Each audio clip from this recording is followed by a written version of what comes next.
السلام علیکم viewers, asset Pakistan فریٹرسائڈ episode 11 میں میں آپ کو خوش آمدید کہتا ہوں۔ میرے ساتھ موجود ہیں ڈاکٹر حسان بخاری۔ پچھلے ایپیسوڈ میں ہم نے ذکر کیا تھا کہ جنرل یحییٰ خان جو صدر پاکستان تھے، انہوں نے ایک آخری کوشش کی کسی طرح یہ ڈفرینسز اور یہ اختلافات دور کرنے کے لیے۔ 15 مارچ کو وہ ڈھاکہ پہنچے اور انہوں نے شیخ مجیب الرحمان کی پارٹی عوامی لیگ سے ایک مذاکرات کا آغاز کیا۔ تفصیلات کے لیے حاضر ہیں ڈاکٹر حسان بخاری۔ جی ڈاکٹر صاحب، السلام علیکم، کیسے ہیں آپ؟ وعلیکم السلام، اللہ کا فضل۔ جی بالکل، 15 مارچ کو فائنلی آخرکار یحییٰ خان ڈھاکہ آ ہی گئے، بڑی جلدی آ گئے، لیکن چلیں آ گئے۔ 15 دن سے خون خرابہ چل رہا تھا، اب وہ آئے اور وہ کچھ اپنی ہواؤں میں تھے۔ انہوں نے اصل میں الیکشن سے پہلے شیخ مجیب نے ان سے بڑے وعدے وعید کیے ہوئے تھے، اور الیکشن سے پہلے تو شیخ مجیب کو ووٹ نہیں ملے تھے، ان کا بیہیویئر بھی ڈیفرنٹ ہوتا تھا، بڑا فدویانہ ہوتا تھا۔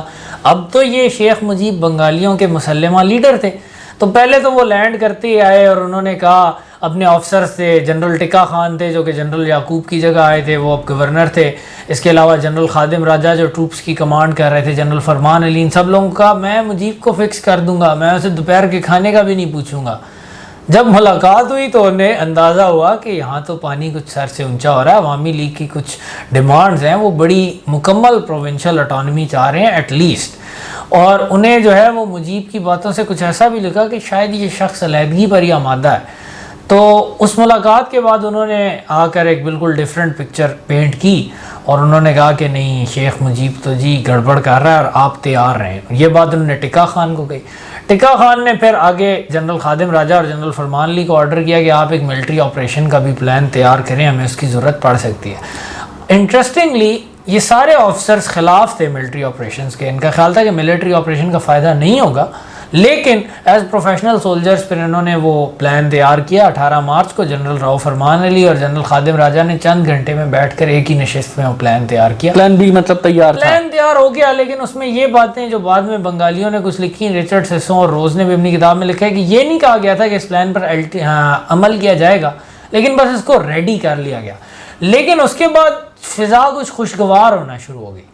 17-18 مارچ کو مذاکرات کچھ بہتر رو میں جانے لگے۔ شیخ مجیب نے کہا کہ جی 2 کانسٹیٹیوشنل کمیٹیز بنا دیں، ایک ویسٹ پاکستان کی، ایک ایسٹ پاکستان کی، جو دونوں پہلے آئین اپنے رسپیکٹیو یونٹس کے لیے تیار کریں، پھر مل کر ایک پاکستان کے لیے آئین تیار کر لیں۔ کچھ کولیشن گورنمنٹ پر بھی بات ہوئی، ایسے لگا معاملات کچھ آگے بڑھ رہے ہیں، اور صدر یحییٰ خان نے اپنے اکنامک ایڈوائزرز کو بھی بلا لیا کہ اب عوامی لیگ کو یہ اگر اٹانومی دینی ہے تو اکنامک معاملات بھی ڈسکس کر لیتے ہیں۔ تو ان باتوں سے حوصلہ بڑھا کہ ایسٹ اور ویسٹ پاکستان کے درمیان کوئی ریپروچمنٹ یا صلح کی صورت نکل آئے گی۔ لیکن یہاں پر پھر سچویشن کچھ دوبارہ سے ہوا کا رخ بدلنا شروع ہوا۔ 21 مارچ کو عوامی لیگ نے نئی ڈیمانڈ دی تھی، پھر ذوالفقار علی بھٹو نے یہاں پر اپنی کچھ موو سٹارٹ کی، اور وہاں سے پھر سینیریو کچھ دوبارہ چینج ہونا شروع ہوا۔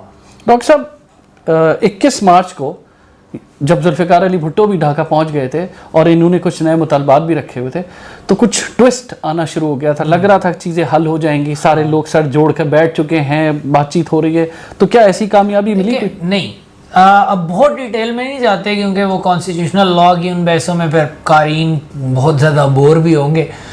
مختصراً یہ ہے کہ 19 مارچ تک ایسے لگ رہا تھا کہ دونوں سائڈز کچھ کمپرومائز کی طرف بڑھ رہی ہیں، اسپیشلی یحییٰ خان کی ٹیم کافی سارے کنسیشنز دینے کے لیے تیار تھی، معاملات کچھ آگے بڑھ رہے تھے، اور یہ خبریں پریس میں بھی رپورٹ ہو رہی تھیں۔ تو بھٹو نے فوراً یحییٰ خان کو خط لکھا اور کہا پیپلز پارٹی کی مرضی کے بغیر کوئی سلوشن قابل قبول نہیں ہوگا۔ اب انہوں نے پھر وہی دھمکی لگا دی جس سے یحییٰ خان پہلے بھی ڈر گئے تھے، جس کی وجہ سے انہوں نے پوسٹ پونمنٹ بھی کی تھی۔ یحییٰ خان ڈرتے تھے کہ بھٹو ویسٹ پاکستان میں ان کے خلاف کوئی بڑا کورام برپا کر دیں گے، تو یحییٰ خان نے بھٹو کو بھی پھر بلوا لیا ڈھاکہ، حالانکہ عوامی لیگ نے صاف صاف کہا تھا کہ ہم بھٹو کے ساتھ نیگوشیٹ نہیں کریں گے، وہ منورٹی میں، ہمیں کے ساتھ نیگوشیٹ کرنے کی کوئی ضرورت نہیں ہے، ہم صرف صدر کے ساتھ نیگوشیٹ کریں گے۔ اب بھٹو پھر ڈھاکہ آ گئے تو عوامی لیگ پھر وہ پیرانوائڈ فریم آف مائنڈ میں چلے گی، انہوں نے کہا کہ اب کام خراب ہو رہا ہے، تو انہوں نے اپنی ڈیمانڈز میں مزید سختی پیدا کر دی۔ بلکہ ایک انتہائی سگنیفیکنٹ ڈیولپمنٹ جو ہوئی 21 مارچ کو جب بھٹو بھی آئے، انہوں نے کہا کہ عوامی لیگ نے اب ایک نئی ڈیمانڈ پیش کر دی۔ انہوں نے کہا سینٹر میں پاور ٹرانسفر کریں ہی نہ، بس پروونسز میں پاور ٹرانسفر کر دیں۔ اب اس بات کو بہت مائنڈ کیا، یحییٰ خان نے بھی کہا، اس وقت جو ویسٹ پاکستانی کانسٹیٹیوشنل ایڈوائزرز تھے، جسٹس کارنیلیس ادھر موجود تھے، پاکستان کے بہت مشہور جیورسٹ رہے ہیں، انہوں نے کہا یہ تو آپ لوگ علیحدگی کی باتیں کر رہے ہیں، پروونسز کو پاور آپ دے دیں بغیر سینٹر میں ٹرانسفر کیے تو سینٹر تو ہوگا ہی نہیں، پھر تو سب علیحدہ علیحدہ ہو جائے سب علیحدہ علیحدہ ہو جائے گا. یہ آپ کیا بات کر رہے ہیں؟ تو یہ اچانک جو بات انہوں نے کہی اس کی ایک وجہ تو یہ لگتی ہے کہ وہ بھٹو کے آنے سے پیرانوائڈ ہو گئے تھے اور انہیں پھر لگ رہا تھا کہ اب بھٹو آ گیا ہے, پھر اب معاملات ڈیل ہوگی نہیں, تو بھٹو نے آ کر پھر گند کر دینا سارے معاملے میں. تو اس سے بہتر ہے کہ ہم پہلی بات کریں کہ چلیں جی بس علیحدہ کریں. اور کمال حسین جو کہ ان نیگوسیشنز میں مجیب کے لیڈنگ کانسٹیٹیوشنل ایڈوائزر تھے, انہوں نے لکھا ہے کہ ہمارے سامنے جو ریزنز تھی وہ یہ تھی کہ ایک تو ہم چاہ ہی نہیں رہے تھے اس وقت کے سینٹر میں پاور لیں کہ ہمارے اوپر پورے پاکستان کی رسپانسبلٹی آ جائے گی, پھر عوامی لیگ کو پورے پاکستان کو دیکھنا پڑے گا, وہ کچھ پالیسیز بنانی پڑیں گی, ہم اس میں انٹرسٹڈ ہی نہیں تھے. اور انہوں نے لکھا ہے کہ پروونشل گورنمنٹ لینے کی ایک بہت بڑی وجہ یہ تھی کہ پروونشل گورنمنٹ کے انڈر جو ادارے آتے ہیں, جو آرمڈ فورسز آتی ہیں, پولیس اور پیراملٹری, جس میں ایسٹ پاکستان رائفلز تھی, اس کو ہم اس پر اپنا قبضہ کر لیں تاکہ بعد میں آرمی سے لڑائی بھی کی جا سکے. تو بیسیکلی ان کی باتوں میں تو یہ لگتا ہے کہ عوامی لیگ کا کوئی نیگوسیشن سے مقصد بھی یہی تھا کہ کسی طرح اگر لڑائی کے بغیر بنگلہ دیش آزاد ہو جائے تو ٹھیک ہے, ورنہ لڑائی کے لیے بھی تیاری کر لیتے ہیں. اور وہ مسلسل اس لائن پر چل رہے تھے, چاہے یحییٰ خان جو مرضی چاہ رہے ہوں. یہ ایٹ لیسٹ عوامی لیگ والوں کی رائٹنگز پڑھ کے یہ لگتا ہے. جو ویسٹ پاکستانی سورسز ہیں ان کی باتیں پڑھ کے لگتا ہے کہ کچھ صلح کی طرف معاملات بڑھ رہے تھے, لیکن پھر جب بھٹو صاحب آئے تو عوامی لیگ اچانک ایگریسو ہو گئی. اس کے بعد بھٹو صاحب نے عوامی لیگ کے توقعات کے مطابق وہی سپوکس کھڑے کرنے شروع کر دیے. عوامی لیگ کی ایک ڈیمانڈ تھی کہ مارشل لا ہٹایا جائے اور اقتدار منتقل کیا جائے. بھٹو نے کہا اگر مارشل لا ہٹایا گیا قومی اسمبلی کے سیشن سے پہلے تو لیگل ویکیوم پیدا ہو جائے گا. اس ویکیوم میں عوامی لیگ کانسٹیٹیوشنل سیشن یا آزادی کا اعلان کر سکتی ہے, کیونکہ ایگزیکٹو اتھارٹی مارشل لا بھی ختم ہو گیا, وہ ایگزیکٹو اتھارٹی رہی نہیں, نیشنل اسمبلی بھی نہیں رہی, تو کل پاکستان کے لیول پر کوئی ایگزیکٹو اتھارٹی ہوگی نہیں. انہوں نے یہ شوشہ چھوڑا اور یحییٰ خان نے بھی یہ بات پھر آگے گئی کہ جی یہ تو اس طرح بھی ہو سکتا ہے. تو عوامی لیگ نے کہا کہ جی مارشل لا کا ایک پروکلیمیشن آرڈر جاری کر دیں, ایک پروویژنل کانسٹیٹیوشنل آرڈر جاری کر دیں, پی سی او کے ذریعے آپ اقتدار ٹرانسفر کر دیں. لیکن بھٹو نے اس وقت ضد لگا لی کہ نیشنل اسمبلی سیشن ہونا لازمی ہے. پہلے بھٹو کہہ رہے تھے نیشنل اسمبلی سیشن ہونا ہی نہیں چاہیے جی, انہوں نے جب تک میرے سے ڈیل نہ ہو. اب وہ اڑ گئے کہ نیشنل اسمبلی سیشن ہو. جب عوامی لیگ نے کہا کہ علیحدہ کر دیں تو اب وہ اڑ گئے نہیں نیشنل اسمبلی سیشن ضروری ہے. بڑا کلیئرلی ایک سپوائلر کا رول وہ پلے کر رہے تھے مسلسل, جہاں پر کوئی ایگریمنٹ قریب آتا تھا وہ بیچ میں گمین میں نکال لیتے تھے. اس پر عوامی لیگ میں غم و غصہ اور بڑا. پھر جو 23 مارچ کو ایونٹس ہوئے اس کے بارے میں یہ بات شاید صحیح کہی جاتی ہے کہ شاید یہ وہ دن تھا جس دن متحدہ پاکستان کا خاتمہ ہو گیا. تو 23 مارچ کو بیسیکلی اب نیگوسیشنز جاری ہیں. 22 مارچ کو ایک میٹنگ ہوئی ذوالفقار علی بھٹو کی, یحییٰ خان کی اور مجیب الرحمان کی. مجیب الرحمان نے اس میٹنگ سے کنسنٹ نہیں کیا تھا. مجیب الرحمان یحییٰ خان سے ملنے آئے تھے, یحییٰ خان نے وہاں بھٹو کو بھی بلا لیا تھا. اور ادھر پھر ایسے بھی ہوا کہ ان تینوں نے کچھ میٹنگ کی اور اس کے بعد بھٹو اور مجیب نے ایک علیحدہ میٹنگ کی یحییٰ خان کے برآمدے میں, اور اس میٹنگ کی کنٹراڈکٹری باتیں.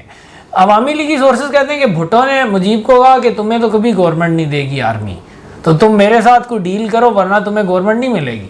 جبکہ بھٹو کہتے ہیں کہ مجیب نے ان کو کہا کہ آرمی تمہیں بھی تباہ کر دے گی اور مجھے بھی تباہ کر دے گی, ہمیں آرمی کے خلاف یونائٹ ہو جانا چاہیے. بھٹو نے کہا نہیں میں اس طرح پاکستان توڑنے کی اسکیم میں نہیں جا سکتا. اور بھٹو کہتے ہیں کہ مجیب نے انہیں کہا تم ویسٹ پاکستان میں وزیر اعظم بنو, میں ایسٹ پاکستان میں وزیر اعظم بنتا ہوں.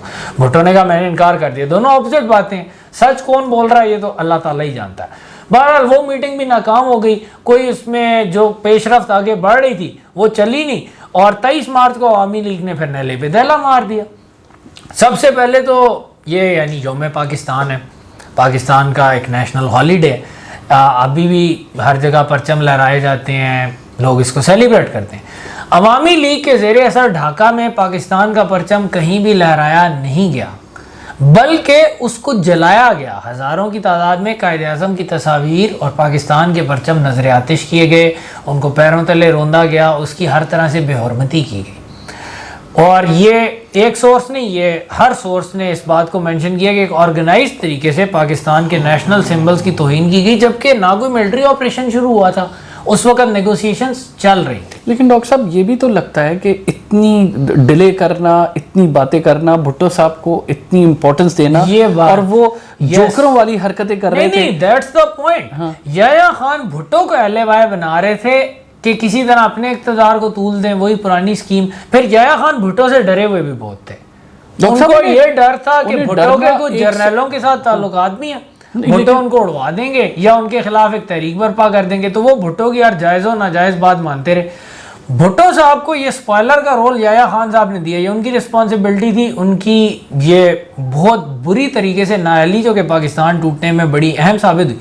لیکن اب یحییٰ خان صاحب نے جب بھٹو کو عوامی لیگ کے برابر کھڑا کر دیا نا, پھر عوامی لیگ میں تو ال ول پیدا ہوئی, پھر عوامی لیگ میں جو ماڈریٹ ایلیمنٹس بھی تھے, کھنڈکر مشتاق ٹائپ, ان کو بھی لگا کہ یار یہ کبھی بھٹو آ جاتا ہے, کبھی فوج آ جاتی ہے, ہمیں نہیں دینا چاہ رہے ہیں. نیوردلیس نیگوسیشن چل رہی تھی, پاکستان کا صدر موجود ہے, اس طرح کی پرووکیشن اور ساتھ جو نان بنگالیز کی کلنگز چل رہی تھی ان کا کوئی جواز نہیں ہے. پھر یہ ایک وہ کیا کہتے ہیں اسٹیٹمنٹ بھی دیتے ہیں نا آپ کہ نیگوسیشنز چل رہی ہیں اور آپ نیشنل سمبلز کو اس طرح ڈیسیکریٹ کر رہے ہیں. لیکن ڈاکٹر صاحب اگر آپ 60 سیٹوں والے یا 80 سیٹیں والے کو زیادہ امپورٹنس دے رہے ہیں اور 160 سیٹیں والوں کو آپ ٹریٹ ایسا کر رہے ہیں کہ آپ اور نہیں, پھر بات تو غلط ہے, لیکن کیا یہ جسٹیفائڈ ہے؟ کیا ایک باپ اگر ایک بچے کو فیور کرتا ہے تو کیا اس بچے کو یہ اجازت ہے کہ وہ باپ کے کپڑے چوک میں جا کر آگ لگانا شروع کر دے؟ کیا اگر آپ اپنے ایک بیٹے کو زیادہ تھوڑا فیورزم کا مظاہرہ کرتے ہیں, غلط کرتے ہیں نا, آپ غلط کرتے ہیں, آپ کا جو بیٹا جس سے فیور کیا جا رہا ہے وہ دوسرے کو تنگ کر رہا ہے, وہ بھی غلط کر رہا ہے. لیکن اگر پہلا جس کے خلاف آپ فیورزم کر رہے ہیں آپ کی چیزوں کو چوک میں آگ لگانا شروع کر دے اور آپ کو گالیاں دینا شروع کر دے اور آپ کے پیسوں کو آگ لگانا شروع کر دے اور آپ کی پراپرٹی کو آگ لگانا شروع کر دے, کیا یہ جسٹیفائڈ نہیں ہے؟ جسٹیفائی تو کوئی بھی چیز نہیں ہے. Exactly that's the point. تینوں پارٹیز میں جسٹیفائڈ یا کریکٹ بیہیویئر نظر نہیں آ رہا. تینوں پرووکیشن کاؤنٹر پرووکیشن پر چل رہے ہیں. ایک پرووک کرتا ہے, دوسرا اس سے بڑھ کے پرووک کرتا ہے, تیسرا اس سے بڑھ کے پرووک کرتا ہے. ہوتا کیا ہے پھر ایسے نتیجے میں؟ تباہی, خانہ جنگی, اور مرتا کون ہے؟ عام بندہ. بھٹو صاحب اپنے اقتدار کے پیچھے جا رہے تھے, مجیب صاحب اپنے اقتدار کے پیچھے جا رہے تھے, یحییٰ خان اپنی گیم کھیل رہے تھے. لیکن پاک آرمی کا سپاہی جس نے ملک کے تحفظ کے لیے ڈیوٹی کے لیے بندوق اٹھائی ہے, اس کو کون پوچھ رہا ہے؟ وہ عام بنگالی جو سڑک پہ ہے وہ پے کرے گا نا پرائس مجیب الرحمان کی ان گیمکس کی. جو عام ویسٹ پاکستانی ہے وہ کرے گا نا پرائس بھٹو صاحب کی پے, یا جن لوگوں نے ان کو ویسٹ پاکستان کو وہ ریپرزینٹ کرنے کا دعویٰ کر رہے تھے. ویسے ساری سیٹیں تو ان کی نہیں تھیں. تو اگین یہ والا بیہیویئر عوامی لیگ کا ون اپ مین شپ ہوئی نا. بھٹو صاحب آئے, پھر انہوں نے ون اپ مین شپ کر دی. پھر بڑی انٹرسٹنگ چیز ہے نا, اپنی آنکھ کا شتیر بھی نظر نہیں آتا, دوسرے کی آنکھ کا تنکا بھی نظر آتا ہے. اب یہ چیز تو آپ کو ساری نظر آ رہی ہے. اب کمال حسین نے اپنی کتاب میں لکھا ہے کہ ہم بنگلہ دیش کا جھنڈا لہراتے ہوئے پریزیڈنٹ آف پاکستان کے ساتھ نیگوشیٹ کرنے جا رہے ہیں, پاکستانی سٹیزن جھنڈا بنگلہ دیش کا لہراتے ہوئے ہم پہنچے تو صدر کے جو ملٹری آفیسرز تھے ان کے چہرے پر بڑے برے تاثرات آ گئے. مجھے تو بڑی ہنسی آئی کہ شاید کمال حسین صاحب یہ ایکسپیکٹ کر رہے تھے کہ پاکستانی آفیسرز بنگلہ دیش کے جھنڈے کو اس وقت سلامی دیتے, شاید یہ ایکسپیکٹ کر رہے ہوں. خیر بڑی ان ریزنیبل ایکسپیکٹیشن تھی ان کی. پھر شیخ مجیب الرحمان نے اپنی جو فورسز تھیں جو کرنل عثمانی کے تحت مکتی بانی بنا رہے تھے, جن کی ملٹری ٹریننگ بھی آرمی کے سامنے ڈھاکہ یونیورسٹی میں چل رہی تھی, ان کا مارچ پاسٹ پہ سلامی بھی لی, بنگلہ دیش کا جھنڈا بھی لہرایا, ایک پراپر نا پریڈ کی سلامی لی انہوں نے 23 مارچ کو بنگلہ دیش کے جھنڈے کے تحت. تو اب اس چیز سے ایک تو نیگوسیشنز جن میں کچھ ہوپ تھی کہ شاید کوئی پیسفلی اگر علیحدگی بھی ہو تو پیسفلی ہو جائے, تو مذاکرات کا کیا ہوا ڈاکٹر صاحب؟ مذاکرات میں اس دن جو انہوں نے نیا شوشہ چھوڑا وہ اور بھی مزے کا ہے. پھر جب عوامی لیگ کی ٹیم 23 مارچ کو آئی, اب آپ یہ ماحول امیجن کریں, پھر ان کی جو ڈیمانڈ تھی انہوں نے آتے ہی کہا جی فیڈریشن آف پاکستان چھوڑیں, کنفیڈریشن آف پاکستان جس میں ایک ویسٹ پاکستان ہو ایک بنگلہ دیش ہو. تو رچرڈ سسو اور روز نے نیوٹرل رائٹرز ہیں, انہوں نے اپنی کتاب میں لکھا ہے کہ جو ویسٹ پاکستانی ممبر بڑے کام اور کمپوز تھے اور نیگوسیشن میں عوامی لیگ کے ساتھ یعنی وہ کمپرومائز پر آمادہ تھے, انہوں نے ایک دم کہا کہ یہ کیا لے آئے جی آپ, ہماری بات ہو رہی ہے کہ ملک کو یونائٹ رکھنا ہے, ساری نیگوسیشن ہو ہی اس بات پر رہی ہے, آپ کہہ رہے ہیں 2 سوورن سٹیٹس, کنفیڈریشن تو 2 مختلف سٹیٹس کے درمیان ہوتی ہے, یہ تو بیڈ فیتھ ہے. آپ لوگ پھر ہمیں بے وقوف بنا دے رہے ہیں, آپ لوگ تو ہمیشہ سے علیحدگی چاہتے تھے, ایک پاکستان میں تو آپ انٹرسٹڈ ہی نہیں تھے. اور یہ باتیں بعد میں عوامی لیگ والوں نے مانی بھی کہ ہم تو نہیں تھے انٹرسٹڈ, ہمیں بنگالیوں کے لیے حقوق سے زیادہ اس وقت اس چیز میں انٹرسٹ تھا کہ ایک آزاد بنگلہ دیش بنایا جائے جس میں شیخ مجیب الرحمان پرائم منسٹر ہوں. انہیں لگ رہا تھا کہ وہ پورے پاکستان کے نہیں بن سکتے, انہوں نے کہا بنگلہ دیش علیحدہ کر لو, لاکھوں لوگ مرتے ہیں, مرتے رہے. 23 مارچ کو سسو اور روز نے اپنی کتاب میں لکھا ہے کہ پاک آرمی کے پھر کمانڈرز نے, یحییٰ خان نے فیصلہ کیا کہ اب ہوگا ملٹری آپریشن.